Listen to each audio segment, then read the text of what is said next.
আসসালামু আলাইকুম রহমতুল্লাহ। আপনি যদি নতুন খামারি হয়ে থাকেন বা আপনি যদি খামার করবেন এরকমটা ভাবতেছেন, অবশ্যই আজকের ভিডিওটি আপনার জন্য খুব গুরুত্বপূর্ণ।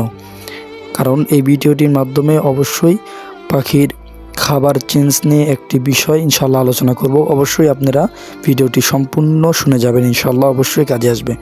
আমি যদি আপনাদেরকে দেখাই যে একটা বাচ্চা দেখতেছেন, যে বাচ্চা সকালবেলা ভালো ছিল, আধা ঘন্টার ব্যবধানে এই অবস্থা।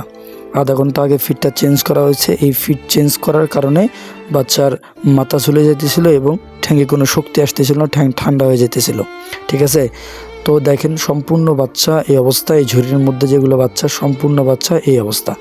হ্যাঁ, হুট করেই খাবার আপনারা চেঞ্জ করবেন না। আপনারা যদি হুট করে খাবার চেঞ্জ করেন তাহলে এরকম সমস্যার সম্মুখীন হতে পারেন। কারণ যদি এদেরকে খাওয়ানো থাকে নারিশের ফিড, আপনি যদি তাদেরকে যদি অন্য হাই কোয়ালিটির যদি ফিড দেন, ঠিক আছে, সেক্ষেত্রে এরা এই প্রক্রিয়াটা নিতে পারবে না, এদের শরীরে অ্যাডজাস্ট হবে না। তখন তাদের মাথা ঘুরাবে এবং ঠ্যাং ন্যাংরা হওয়ার একটা চান্স থাকে। ঠিক আছে, এই বিষয়গুলো আপনারা অবশ্যই যারা নতুন খামারি, এই বিষয়গুলো অবশ্যই খামারিদের সঙ্গে আলোচনা করে আপনারা এই ফিড চেঞ্জ করবেন এবং মেডিসিন চেঞ্জ করবেন ইনশাআল্লাহ। বিষয়টা অবশ্যই গুরুত্বপূর্ণ।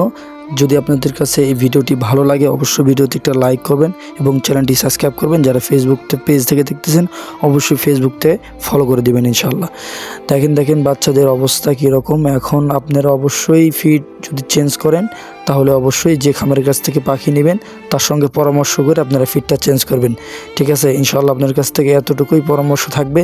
তো সবাই ভালো থাকবেন, সুস্থ থাকবেন এবং এই পাখিগুলোর জন্য দোয়া করবেন। আল্লাহ তাআলা যেন পাখিগুলোকে অতি দ্রুত সুস্থ করে দেন। সবাই ভালো থাকবেন, আমাদের সঙ্গে থাকবেন। আসসালামু আলাইকুম ওয়া রাহমাতুল্লাহ।